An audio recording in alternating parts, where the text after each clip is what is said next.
নিজের দুটি ছোট্ট বাচ্চাকে নিয়ে ঘুরছিল রেল স্টেশনে। ক্ষুধা, ভয় আর অভাবের কারণে একসময় সে অসহায় হয়ে পড়ে। শেষ পর্যন্ত মন ভেঙে হলেও সে তার দুই বাচ্চাকে রেল স্টেশনের এক কোণে রেখে আস্তে আস্তে সরে যায় দূরে।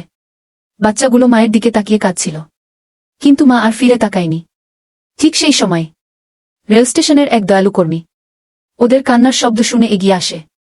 তিনি দুইটাকে কোলে তুলে নেন, ময়লা মোছান আর আস্তে করে বলেন, ভয় পেও না, এখন থেকে তোমরা আমার দায়িত্ব। মায়ের মতো ভালোবাসা না পেলেও ওরা পেয়ে যায় নতুন এক আশ্রয়, নতুন জীবন আর নতুন আশা। সে নিজের বাড়িতে নিয়ে গেল বাচ্চাগুলোকে, নিজের সন্তানের মতো যত্ন করল, ছোট থেকে বড় করল, পড়াশোনা শেখালো, দুজনকেই মানুষ বানিয়ে তুলল। সময় বদলাল।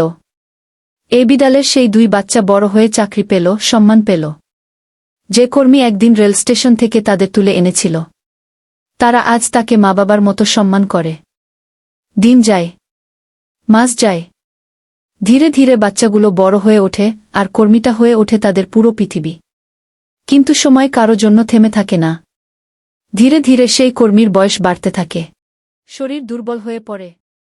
একদিন নীরবে তিনি এই পৃথিবী ছেড়ে চলে যান। কিন্তু তিনি চলে গেলেও যে দুইটা ছোট্ট প্রাণকে রেল স্টেশন থেকে কুড়িয়ে পেয়েছিলেন, তাদের হৃদয়ে তিনি চিরদিনের মতো বেঁচে থাকেন, একজন বাবা হয়ে।